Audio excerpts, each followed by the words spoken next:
Chapter 11, St Halb Day 2. The sun was now shining through the small window, as I opened my eyes slowly, as my feet land securely on the ground. Okay, which one of you arseholes hit me over the head and shit in my mouth? How much did we drink last night, for Christ's sake? Did anyone say anything about last night? Must have been about 2 o'clock before we called it a night. Where's George this morning? Fuck knows, knowing him, he is probably having breakfast.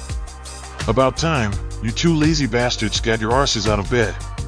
Good morning, George. Anybody else around this morning yet? Yes, Sam's gone to Henry's to fix a water pump, but Abby is around. She will be back in a moment. Coffee is in the pot, mate. Ready for breakfast. Abby entered the room carrying a basket of eggs she had collected from her chickens. What will it be? Full English, or what did you call them yesterday? Egg banjo. Egg banjo will be perfect for me. Same for us, please, Abby. That will be 3 egg banjos, coming right up. So, what's the master plan for today? George asks. The Land Rover needs to be checked over by Simon, as we will require that later. George and I can go over the kit we will need for the observation posts. Once this is completed, it's a trip to Jal and Katie's place to find out what weapons she may have for us. Not going into a firefight with 3 9mm pistols and very little ammo. Empty everything on the floor, George, so we can check all the equipment individually. Split the items required for the observation posts into separate piles, as each would be different. To make things easier once we arrive at the OP, we put as much together now as possible, as we will be entering the observation posts just before first light.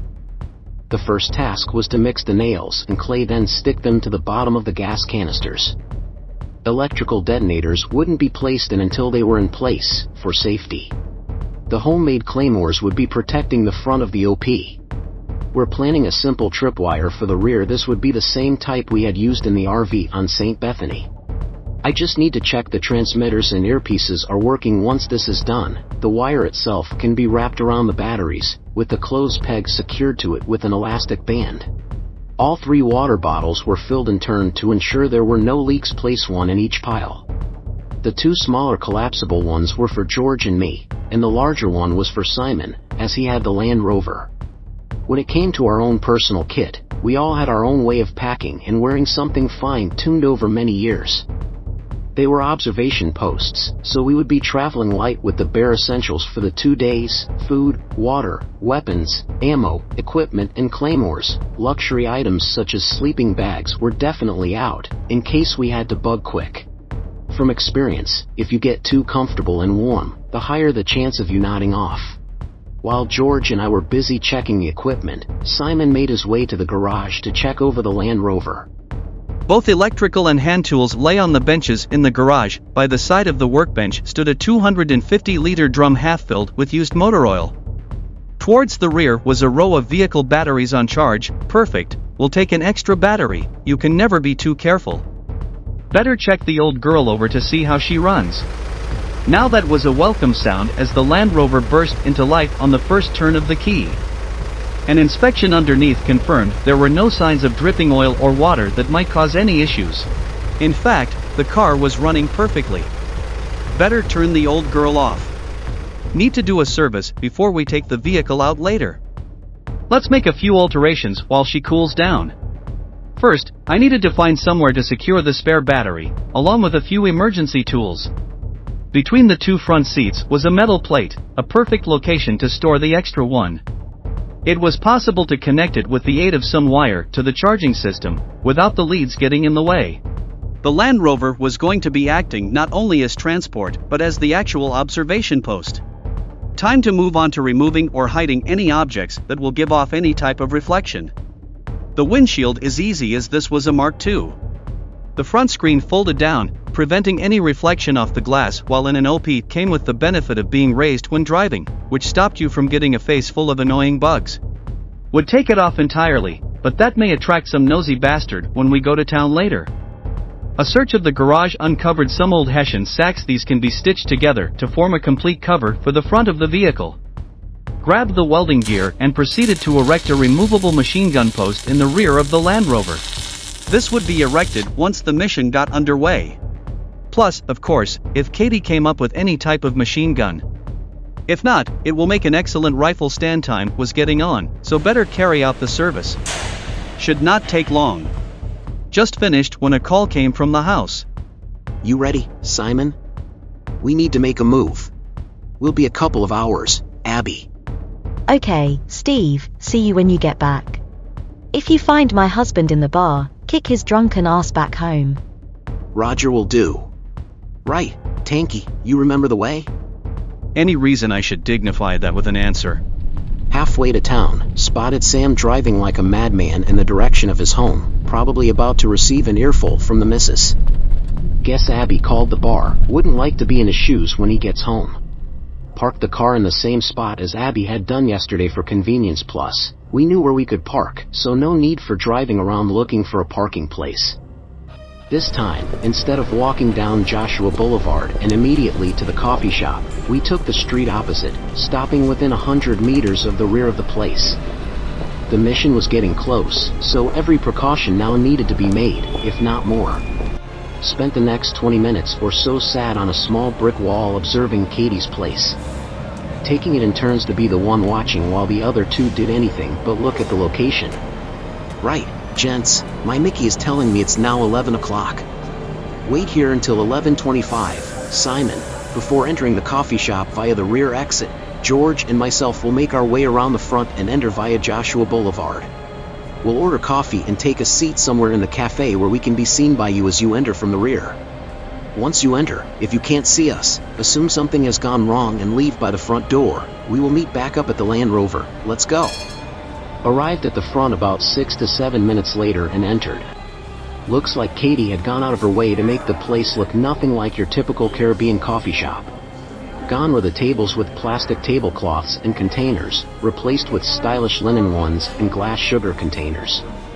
Opposite the door, a little off to the right and along the back wall, stood a glass counter containing an assortment of cakes and pastries, behind which stood an elegantly dressed woman in her early 30s, a slim figure and long black hair. Not being lunchtime, only a few local people were sitting in the cafe, plus a handful of tourists of European complexion. Perfect, we wouldn't stand out too much in the crowd. 11:25, entering via the back door, Simon spoke to the woman behind the counter before taking a seat at a table near George and myself. On the pretense of striking up a conversation with a stranger, I leant over. Excuse me, do you know where Hadlin is? Yes, it is about 10 minutes from here. Now we know that was Katie he was talking to, and she will be with us in about 10 minutes. Reappearing after a short time this time, Katie was accompanied by a well-built man about 5 feet 8 inches in height, with cropped brown hair and a well-groomed beard. Walked over to where Simon sat and signaled for him to follow her as she disappeared again via the back door. Gave Simon 5 minutes before we followed them. No need to panic, we knew Simon would have them stalled near the back. Katie, this is Steve and George. I take it that this man is Cody. Correct. If you go with him, he will take you to where we have the items you requested, and need to go back to the shop. Cody led us down a small road past the port to a small industrial park. I felt inside my pocket to check my 9mm protection was still where I'd placed it. After several twists and turns, Cody stopped, turned to face an old metal door and proceeded to remove 3 padlocks, before turning and facing us, saying, "You can't be too careful," and showing us the locks. The door led to a barely lit room about 30 meters square with many piles of objects, each covered with a gray tarpaulin. "What's under the cover, Cody?" Let us say it's where Katie stores her business stuff. Walked across to the center of the room. Cody uncovered several wooden boxes. Opened the first box. Inside are 3 L101 variants SA-80, which was the first on the SA-80 to be produced. God, I remember these from my army days when they first came out in the 80s. Now if I remember rightly, there was some issue with the reliability of the mechanism holding the magazine in place. Yep, I remember the pile of crap too, said George.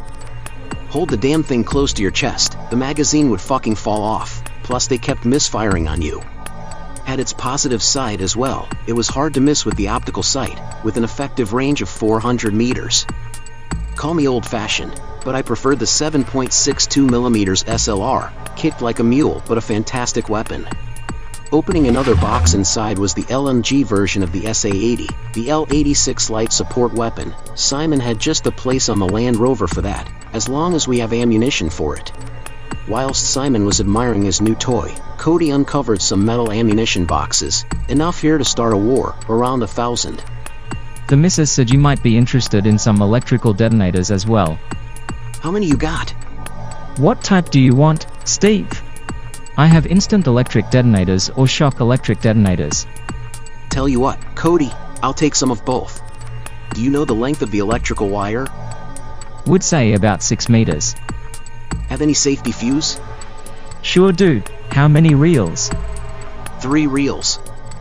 Who do we pay for this little shopping list, Cody? Why not pay me, Steve? Katie said if it's cash, no questions asked, you can have the lot for $10,000. A deal had been carrying 2 envelopes strapped in the small of my back, each containing 10,000 in high-value notes. Not sure how much or if they could supply. Go and pick up the Land Rover, Simon, while I sort Cody out. Both Katie and Cody came through with this job. We'll be keeping their contact details for any future work. That was all the goodies loaded time to recce the route from here via Abby's gaff to Henry's home. The way from town was easy, primarily due to only one road going from Jal to Henry's place, plus we had now completed the journey twice.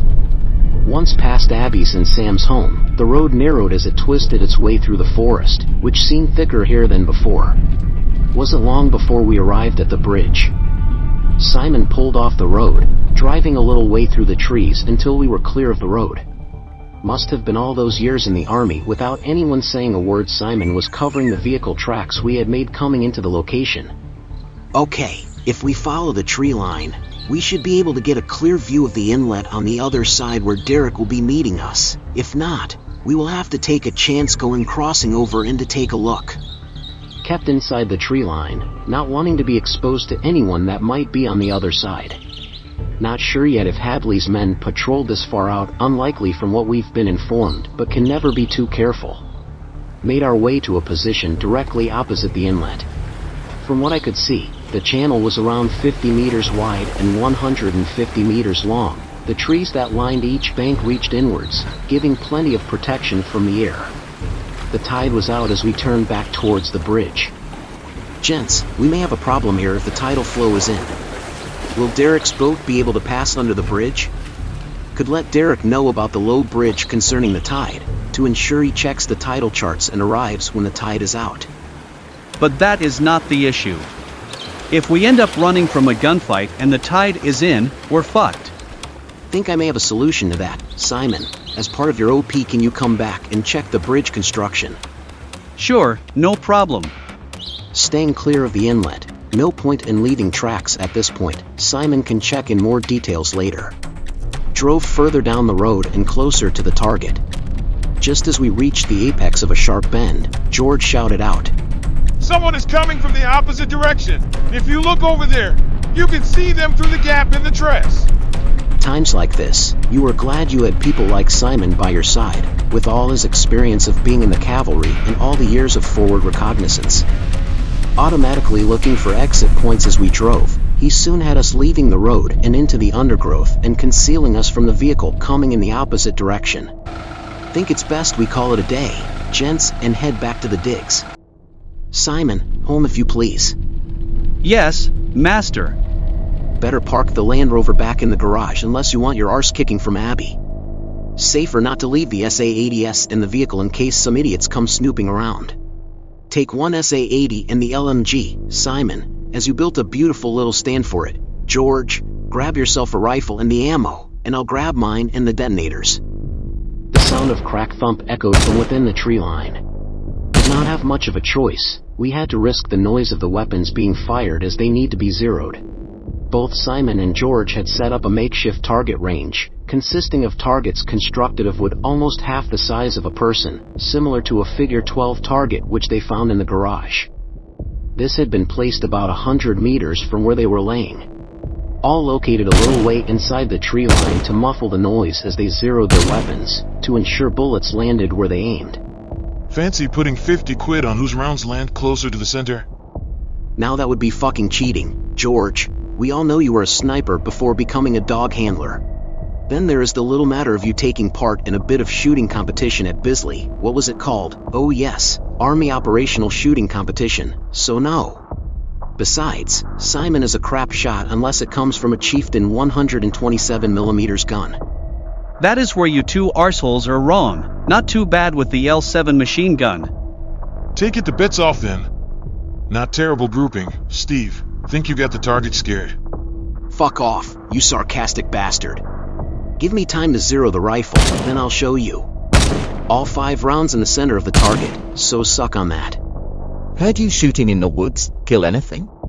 Asked Sam. No, but plenty of deadwood out there.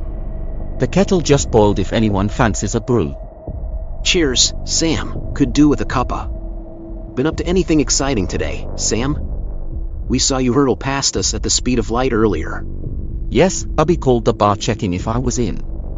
The barman is a friend, so said I wasn't and hadn't been in all day. I'm not brave enough to argue with Abby. She can be a mean person when she wants to be. Something about Sam that I couldn't put my finger on. Not sure if I completely trusted him or not. Did you manage to fix the water pumps at the winery? Sorry, no water pumps. That was what I told Abby as I had other business in Jal. At that moment, Abby came into the room. I'll make dinner in about an hour if that's okay with you, gents. Perfect, as we have some planning and equipment checks to do. Another radio check to ensure they were working. This time, Simon relocated himself to the far end of the property. TS, this is S3, radio check, over. Okay, over. You picking this up, George? Over and out. Responses came from all radios. Once everyone finished packing their own personal equipment into the Bergens, we shared the ammunition equally. This was also either placed in the Bergen or placed in our combat jackets for ease of use. Took it in turns to put on all equipment, jumped up and down a few times, running up and down the room and jumping to the floor, while the other 2 listened for any unwanted rattles or clanging of metal. The purpose being the last thing you needed when making your way into an observation post, trying not to make a sound, was the constant clanging of metal. Especially at night, as noise travels further. This is the plan for the next 48 hours. Laying out the map. Sunrise in this part of the world for tomorrow is 5:40, so Zulu time for the start of the OP part of the mission will be 4 o'clock. Leaving here in the Land Rover, Simon first dropping me off at this point from where I will make my way to this position, here on the map. Here, I will be able to see the vineyard and buildings with part of the main complex. Next, drop George off at this point along the track past the road. If you could double back and find your way to a position around here, George, where you can monitor any movement of the guards at the gatehouse and those bloody dogs. This leaves you, Simon, first find a way to the inlet where we will meet Derek, then finding a way to insert you in the Land Rover somewhere in the tree line at the top of the hill overlooking the whole complex. All being well, we can all be in position by first light, then at 6:17 a.m. simple radio check to confirm you're in your designated locations. Consciously chosen 17 minutes past the hour, as you would be surprised how many people either use on the hour or half past the hour to check in and could be listening for any radio traffic. Keep the message and radio time to a minimum. A simple S3 OK, for example, will be sufficient if you encounter any issues and need to leave your position. Call S3 bugging out. After the initial check, we will call every odd hour, such as 9:17, 11:17, well, you get the picture.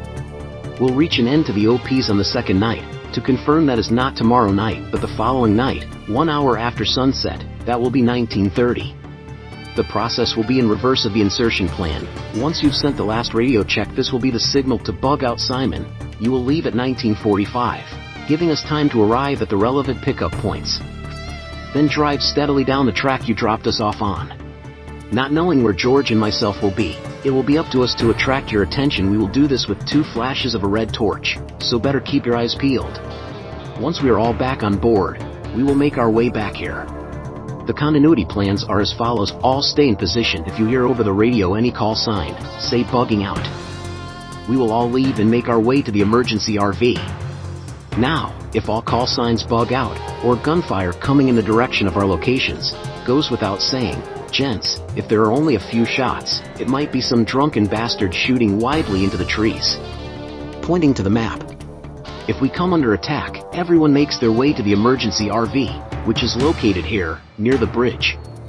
Once there, we will head back to Abby Sam's place, taking up position near the front gate in case we are followed. By any chance, one OP is being attacked, the other two will make their way to assist if the path is blocked. All call signs to retreat to the emergency RV. Any questions, gents? If not, I'm sure Abby mentioned something about Scran being ready at 16:30, and I'm starving. No questions from me. What about you, Simon? Nope, nothing from me. The only thing to do now is to wait and eat. One last thing, gents, better synchronize Mickey, time now 16:21. Back in the kitchen, Abby had prepared another fantastic meal. Good timing, boys, tuck in. We'll be leaving in the morning for a couple of days. Not wanting to give too much away, as they say, careless talk can cost lives. Nearly happened to me once in Northern Ireland as a young driver, told some civilian I was taking a lorry out that night. The bastards had a car bomb waiting for me, learned quickly after that. Would you like me to make you some sandwiches to take with you on your little outing? That would be perfect, Abby. Could you wrap them in tissue or anything that wouldn't make a sound when unwrapping? Yes, sure, I've some napkins around here somewhere. A few cold ones, anyone? Sam entered the kitchen clutching a pack of beer in each hand. Suppose a few won't hurt, plus may help me sleep later. From experience, never got a good night's sleep before a mission. The head will be doing the overthinking thing it does just to piss me off. Glad you're both here. We've been talking and would like to give you a little thank you for your assistance since we've been here. Just in case of any change in plans, slipping a brown envelope containing $5,000 across the table towards Abby. No need for that, but thank you. As suspected, hardly slept a wink with the mind playing every possible scenario over in my head. Looked over to where Simon lay fast asleep. I hate that man, he could sleep anywhere, lucky bastard. Was only a short time left before I had to be up anyway, so might as well get the kit on, including the war paint. Had always carried on a mission my own concoction of camouflage cream mixed with aloe moisturizing lotion, made it easier to apply, and reduced the number of blackheads afterwards, along with a 1.5mm x 1.5mm square of camouflage netting and a small foldable shovel.